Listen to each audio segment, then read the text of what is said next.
Se acaba de inaugurar en los salones del Ayuntamiento de la Celle-Saint-Cloud, localidad a 2 pasos de París, una exposición de la escultora peruana Giannina Lanata, en la que con el título La Cordillera de los Andes presenta su obra reciente inspirada en personajes míticos precolombinos. Y para hablarnos de esta exposición y de su trayectoria en el mundo del arte, Giannina Lanata ha sido tan amable de venir hasta nuestros estudios. Buenas tardes, Giannina. Buenas tardes, Javier. Y sobre todo, muchísimas gracias por haber aceptado nuestra invitación. Del mismo. Es un placer. Placer. Permíteme que explique antes que nada que has nacido en Lima, la capital de Perú, en 1947 y que tu interés por la escultura nace aquí en Francia, pero estoy seguro que el germen ya se encontraba ahí en tus años mozos en Lima, ¿o no? ¿Me equivoco? Uy, tal vez, pero misteriosamente escondidos. Así que la revelación fue tardía, fue a los 35 años y en Francia.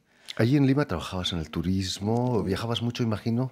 Sí, trabajaba en el turismo, sentía que esa era mi vida, mis pasiones estaban ahí y me imaginaba que siempre iba a ser en eso. Pero el amor me trajo a Francia. Lo que no está mal, ¿no? París bien vale una misa. Y también vale un amor, que me conocí, mi marido en Perú me trajo y me instalé acá.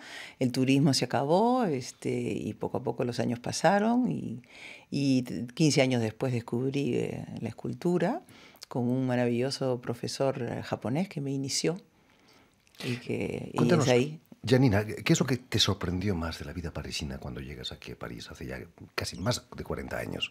Bueno, el alimento intelectual y cultural que tiene esta ciudad, ¿no? Todo es alimento. La belleza de la ciudad, las exposiciones, las emisiones de radio, las conferencias, los diálogos entre las personas. Entonces todo es alimento cultural. Es diferente que en la América Latina, que vivimos más en lo afectivo.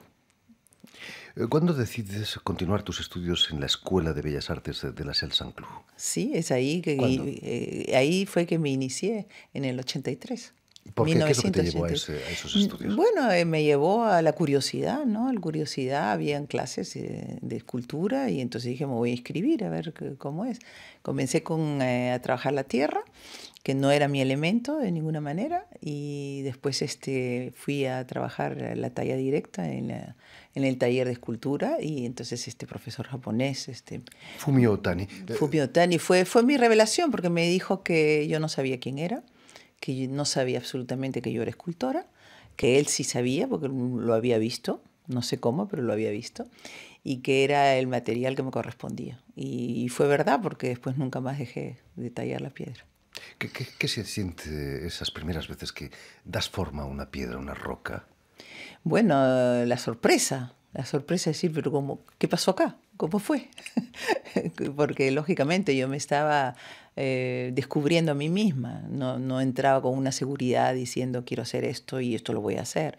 No, mi trabajo a partir desde un principio hasta el día de hoy es igual, es el diálogo con la piedra. Muchos escultores dicen que la obra está ya en la Sí, piedra por supuesto. antes de tallarla. Sí. Bueno, hay creencias, ¿no? En el sincretismo entre lo occidental y lo preandino, los católicos o las iglesias cristianas dicen que existe el purgatorio y que las almas que no han encontrado completamente su plenitud se quedan encerradas. Bueno, para los andinos se queda en la naturaleza encerrada. Entonces las piedras tienen cobijan el ánimo, el alma de todos estos personajes y es el acto de amor que los puede liberar para que puedan entrar en la plenitud. Y entonces ese es mi trabajo, liberar al ser que está prisionero de la montaña. Giannina Lanata, en 1999 vas a realizar un taller en Zimbabue con los escultores Nicholas y Anderson Mukomberanwa. Cuéntanos, ¿qué te aportó ese trabajo y cómo surgió esa experiencia? Fue una revelación total porque fui a trabajar con ellos en plena naturaleza, donde había muchísimas piedras tiradas en el pasto. Y me dijeron, escoge y lo que tú quieras puedes tallar. Y es ahí que me encontré con piedras que ya tenían forma, que ya tenían bastante emoción. Y entonces el diálogo se estableció y dije, bueno, yo voy a hacer hablar a la naturaleza. Y ahí comenzó toda mi serie de las Pachamamas. ¿Es importante escoger bien la roca, la piedra que vas a tallar? No, las piedras llegan Y a partir de lo que llega, trabajo con ¿Tú las ellas. escuchas quizás? Les escucho, es un diálogo, porque por supuesto que en el interior de las piedras hay veces que están heridas, que hay una falla, entonces cuando tú trabajas, escuchas si es denso o si es un poco hueco, ¿no? Y entonces es en ese momento que sabes que puedes ir con más fuerza o menos fuerza. Entonces, lógicamente que tú no puedes hacer lo que quieres con la materia, no estamos aquí para hacer lo que queremos con la materia, es para dialogar y respetarla, ¿no? Desde entonces has hecho varias exposiciones personales y muchas colectivas, pero tu primera exposición personal la llevas a cabo en Buc, una pequeña localidad al sudoeste de París. Sí, cerca de Versalles, sí. Imagino que fue emotiva, ¿no? Una primera exposición. ¿Qué recuerdos te quedan Bueno, la primera exposición fue gracias a un amigo mío que me dijo, tienes que exponer, porque cuando uno se está creando y que está descubriendo al mismo tiempo, hay inhibiciones. Dices, no, no puedo enseñar esto, no, todavía no, y todo. Y entonces me empujó, lo hice y ahí descubrí que el diálogo con el público es muy, muy, muy importante. ¿Fue en el Y castillo? enriquecedora. ¿Fue en el castillo de Buc? Hay un castillo No, precioso. no fue en el castillo, no, fue en un centro cultural. Un centro cultural. Volviendo a la exposición que acabas de inaugurar en la Selle Saint-Cloud, Sí. la cordillera de los Andes, ¿cuándo empiezas a trabajar el tema de los mitos precolombinos? Bueno, naturalmente desde que comencé a dialogar con la piedra. Ahí salieron personajes míticos. Estaba claro. Estaban ahí y sobre todo esa manera mía de decir, antes de imponerme voy a escuchar. Yo creo que eso ya es una parte andina mítica que no conocía y que ¿cómo explicar? Se impuso. Hablando de tu pasada actividad en el turismo, uno de los atractivos turísticos de Perú es la arqueología. ¿Has estado en contacto a menudo en yacimientos arqueológicos ahí en Perú? Bueno, como mi trabajo en esa época sobre el turismo era recibir al extranjero y llevarlos a los diferentes sitios, ¿no? Pero era un poco más de la organización que como guía turística. Yo trabajaba en una agencia, o sea, me ocupaba a otro nivel.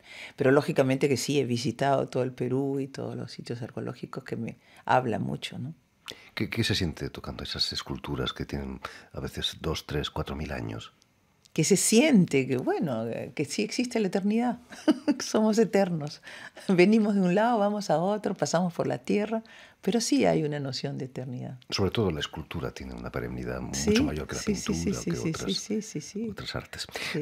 Janina, has realizado también varias obras monumentales, tanto para Francia como para Perú, a menudo con el sol como tema principal. Es uno de los símbolos más importantes de los pueblos precolombinos. Bueno, yo he tenido la gran suerte de vivir en una región al lado de Lima que el sol no se acuesta, casi. O sea, todo el año está ahí el sol. Estoy a 800 metros sobre el nivel del mar y entonces el sol salía todos los días y era mi energía.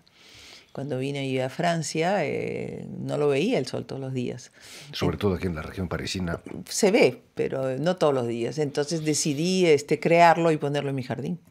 Entonces me hice un monumento de 3 metros que representaba el sol y así cuando abría mi ventana siempre estaba. Y tuve la suerte de un encuentro de una persona que pasó por ahí y le gustó y me lo pidió que lo realice en 4 metros y para una ciudad y así fue su destino. La obra monumental para un escultor es un premio maravilloso, me imagino, ¿no? Claro, porque es el diálogo constante con el público, ¿no? Y eso es lo que uno busca, ¿no? Es dialogar y que las personas se interroguen, ¿no? A través de una obra. También eres profesora en los talleres de escultura de la ciudad de Croissy-sur-Seine, Sí. no muy lejos de París. La pedagogía Es una es un riqueza deber extraordinaria. del artista. Sí, es extraordinario poder transmitir y poder despertar a los alumnos esa visión de conocerse a sí mismo, porque la escultura nos permite, como decía mi profesor japonés, la escultura es un pretexto, lo que vale es esculpirse a nosotros mismos. Y cada obra te va formando y modelando a ti del interior. Y eso es lo que yo transmito a mis alumnos, ¿no? El resultado, bueno, es lo que es, pero todo lo que has vivido y lo que uno siente y lo que uno piensa y los altos y bajos que pasa a la creación de una obra, eso es lo importante, ¿no? ¿Cómo son tus alumnos, Janina? ¿Qué vienen a buscar a un taller de escultura? Vienen a buscar, como me dicen, ¿no? Este es el paraíso, es un lugar donde las horas no pasan, donde uno se siente bien, donde se olvida de todos los tumultos y los ruidos del mundo y se encuentra un silencio y se encuentra un encuentro con sí mismo. Has descubierto escultores que no lo sabían como tú, te descubrió tu profesor japonés. Sí, por supuesto, pero lo mismo, ¿no? No se creen. No creen, o sea, les dicen tú eres escultor, pero el otro dice no, no, no, porque lo que yo hago no es vale. Es que tenemos la comparación pues con Miguel Ángel. Entonces, lógicamente, nunca seremos escultores si nuestros ideales son esos, ¿no? Entonces, el arte contemporáneo ha liberado bastante, ¿no? Porque, claro, hay muchísimos artistas que hacen obras que tú hay veces pasas y dices, si eso es arte, yo también puedo. Y eso ha liberado muchísimo a las personas que que no se daban permiso, ¿no? La escultura ha sido siempre un arte esencialmente masculino. Está Rodin, pero también Camille Claudel. Claro, sí. Ha habido mujeres grandes escultoras también. Claro, si les hubieran permitido antes, hubieran habido mucho más. Pero lógicamente que la sociedad y todos esos no le permitían ejercer. Pero claro, el arte está en todo ser humano, ¿no? ¿No has roto los puentes con Perú, con Lima? ¿Sigues Nunca. exponiendo? ¿Vas a menudo? Sí, o sea, yo desde que estoy acá, 45 años, he tenido la suerte de ir todos los años y en el momento que ya mis hijos crecieron, entonces me di el permiso de pasar 2 o 3 meses en Perú todos los años, donde tengo un taller colectivo, donde trabajo allá y entonces el problema del transporte se anuló, porque la obra que trabajo allá les pongo allá y la que hago acá les pongo acá. Es una manera también de no perder su identidad, imagino, ¿no? Sí, bueno, la identidad, hablando de identidad, yo creo que la identidad profunda de mí se instaló cuando comencé la escultura. Porque antes la identidad se buscaba, ¿no? Soy peruana, estoy francesa, quién soy esposa, soy madre, soy qué, y poquito a poquito la escultura me dio las respuestas. En fin, pues ya lo saben, tienen una cita en el Ayuntamiento de la Celle Saint-Cloud, Sí. a 2 pasos de París, como decíamos, para la exposición de Janina Lanat, que será abierta hasta el 14 de diciembre. Muchísimas gracias, Janina. Y sobre todo, si quieres volver a escuchar íntegramente esta emisión o incluso verla en vídeo, lo puedes hacer en nuestra página web RFI en español, en YouTube, por supuesto, Sí. o también en la página Facebook de la emisión El Invitado de RFI. Sobre todo, permíteme saludar también a Vincent Vito, quien ha estado detrás de los cristales a cargo de la realización. Muchas de la gracias, emisión. muchas gracias. Gracias de nuevo, Janina, y mucho éxito con esta exposición. Muchísimas gracias.